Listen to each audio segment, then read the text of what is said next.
मुनि जी बोलिए, ईश्वर कैसा है? ईश्वर निराकार।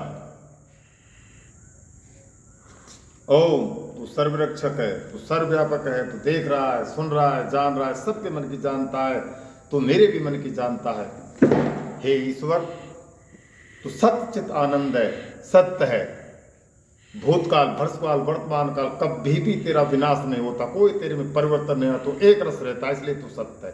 चित्त ज्ञान वाला है, आनंद, भूतकाल, भविष्यकाल, वर्तमान काल कभी भी तेरे को दुख महसूस नहीं होता, इसलिए तू आनंददायक है। तू निराकार है, तेरी कोई किसी प्रकार की आकृति नहीं है, तू सर्वशक्तिमान है, पूरे संसार को धारण कर रखा है। तू न्यायकारी है, अच्छे कर्म का अच्छा फल देता है, बुरा कर्म का बुरा फल देता है। तो दयालु है, सब जीवों पर दया करता है, उत्तम उत्तम पैदार देता है।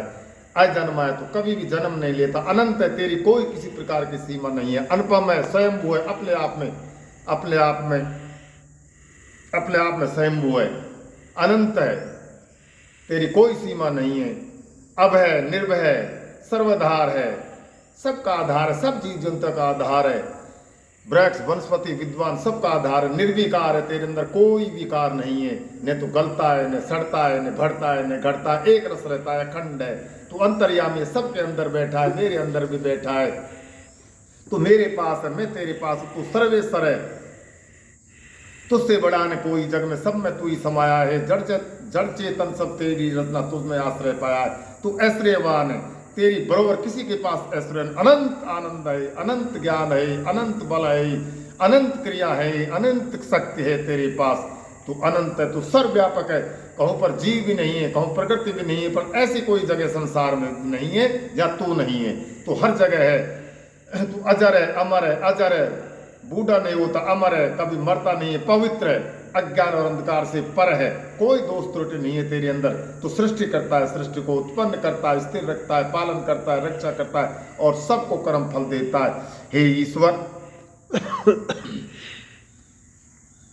हे ईश्वर, तू सर्वव्यापक है। सूर्य में कोई तेज नहीं है, तेरे द्वारा ही सूर्य में तेज है। चांद में कोई चांद नहीं है, तेरे द्वारा ही चांद में चांदनी है। हवा कोई गति नहीं कर सकती, हवा तेरे द्वारा ही गति कर सकती है। अग्नि में कोई उष्णता नहीं है, अग्नि तेरे द्वारा ही उष्णता है। जल में कोई शीतलता नहीं है, जल में तेरे द्वारा ही शीतलता है। हे ईश्वर, मेरी आंख देख नहीं सकती, आंख तेरे द्वारा देख रही है। मेरी कान सुन नहीं सकते, कान तेरे द्वारा सुन रहे हैं। मेरी जुबान वाणी नहीं बोल सकती, वाणी तेरे द्वारा बोल रही है। मेरी नाक सूंघ नहीं सकती, नाक तेरे द्वारा सूंघ रही है। ब्रह्मांड में और शरीर में तू ही काम कर रहा है। जिस दिन तू संसार से निकल जाएगा, उस दिन संसार का प्रलय हो जाएगी। हे प्रभु, तेरे कारण मेरा जीवन चल रहा है, तेरे कारण ब्रह्मांड चल रहा है। हे प्रभु, तेरे कारण मेरा मन संकल्प विकल्प करता है, तेरे कारण मेरी बुद्धि विचारती है। हे प्रभु, तेरे से छुप कर मैं कोई भी कार्य नहीं कर सकता, क्यों कि तेरी नजरों से नहीं बच सकता। हे प्रभु, तेरी अनुभूति मेरी बुद्धि में प्रतिक्षण रहे, जिससे मैं कोई भी बुरा कार्य नहीं करूं, क्यों आप न्यायकारी, आपकी न्याय व्यवस्था से कोई नहीं बच सकता। हे प्रभु, तेरी उपस्थिति में मैं उपस्थित होकर कर्म करूंगा, ध्यान करूंगा और तेरी आज्ञा के अनुसार करूंगा। क्या है तेरी आज्ञा, क्या है तेरा अनुशासन और क्या है तेरा नियम? तेरी आज्ञा है त्याग पूर्वक भोग भोगो। जितने भी पदार्थ संसार में जो आपके हैं, इनमें आसक्ति पैदा मत करो, मोह पैदा मत करो। जड़ चीज है, सोना है, चांदी है, जमीन है, जायदाद है, सोना है, पैसा है, रुपया है, सब तुम्हारी जड़ चीज है। और चेतन चीज है, औरत है, पुत्र है, पुत्री है, पोता है, पोती है, दोनों चीज तेरी। जब इन्हें वृद्धि होती है तो आदमी खुश होता है, और जब इन्हें हानि होती है तो रोने बैठ जाए। इसलिए हे मनुष्य, तो इनमें आसक्ति पैदा मत करे, मोह पैदा मत करे, स्वयं स्वामी संबंध पैदा मत करे। जितने भी संसार में पदार्थ हैं, सब प्रभु के हैं, मालिक के हैं।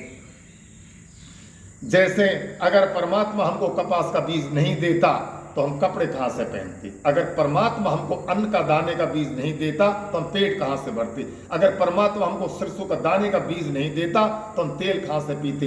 अगर परमात्मा काकर पत्थर मिट्टी नहीं देता तो हम मकान कहाँ से बनाते? अगर परमात्मा सोने चांदा की कहान नहीं देता तो हमारे पास धन कहाँ से आता? इसी प्रकार से जितने भी संसार में पदार्थ सब परमात्मा के हमको उपयोग के लिए दिए, तो हमको इनका सही तरीके से उपयोग करना चाहिए। हमको त्याग में जीवन जीना चाहिए। मोह नहीं करना चाहिए। प्रभु हमसे कभी भी इनको ले सकता है। संयमी जीवन जियो, त्याग में जीवन जियो, अंतर्मुखी जीवन जियो। जो हमारी मन और इंद्रिय की शक्तियां संसार में घूमी पड़ी है, उनको इकट्ठी करके परमात्मा के चरणों में लगाना। अपने आप पे शासन करो, अपने आप पे निरंतर करो, अपने आप को देखो और मन में उठने वाले प्रतिकूल विचारों को रोकने में समर्थ हो जाओ। कैसे हो जाए? शुद्ध ज्ञान से, शुद्ध कर्म से, शुद्ध उपासना से। शुद्ध ज्ञान किसे कहते हैं? जो वस्तु जैसी है उसको उसी प्रकार के समझना।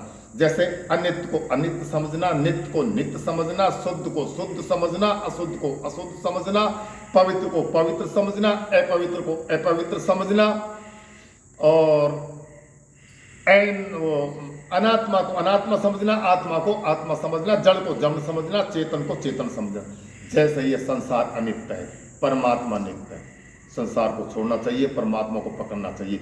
ये शरीर है जो अशुद्ध है, मल मूत्र पेशाब से सबसे भरा पड़ा है, इसलिए अशुद्ध है। सुबह से शाम तक आदमी इस शरीर पर औरत के भी मोहित होता है, मनुष्य के भी मोहित होता है। इसलिए अशुद्ध चीज को छोड़ना चाहिए और शुद्ध चीज पकड़नी चाहिए। इसलिए जो वस्तु जैसी है उसको उसी प्रकार के समझना, यही शुद्ध ज्ञान है। ये शरीर जैसे इंद्रियों में सुबह से शाम तक आदमी इंद्रियों की पूजा करता है, अनात्मा। आत्मा का ध्यान और आत्मा की पूजा क्या है? परमात्मा का ध्यान करना। इसी प्रकार से जो वस्तु जैसी है उसको उसी प्रकार के यूज में लेना, वही परमात्मा का ज्ञान है। और शुद्ध कर्म किसे कहते हैं? दान देना, पुरुषार्थ करना, परोपकार करना, सेवा करना, निष्काम भाव से कार्य करना, इसको शुद्ध हम कर्म करते हैं। और उपासना, शुद्ध उपासना किसे कहते हैं? पैदारथ के पास जाओ, उनके पास बैठो, उनके गुणों को देखो और उनके गुणों को देख के अपने दोषों को दूर करो। जैसे हमको शीत लग रही है, हम जल के पास जाएंगे तो अज्ञान आदमी है, हमको अग्नि के पास जाना चाहिए जिससे हमारे शीत दूर हो। इसी प्रकार से जब हम परमात्मा के पास जाएंगे, परमात्मा को उपासना करेंगे, परमात्मा का ध्यान करेंगे, तो हमारा मल विक्षेप आवरण 3 दूर हो जाएंगे। मल किसे कहते हैं? काम, क्रोध, लोभ, मोह, मद, इच्छा, तृष्णा, इनको मैल कहते हैं। और विक्षेप किसे कहते हैं? मल का चंचल रहना। और आवरण किसे कहते हैं?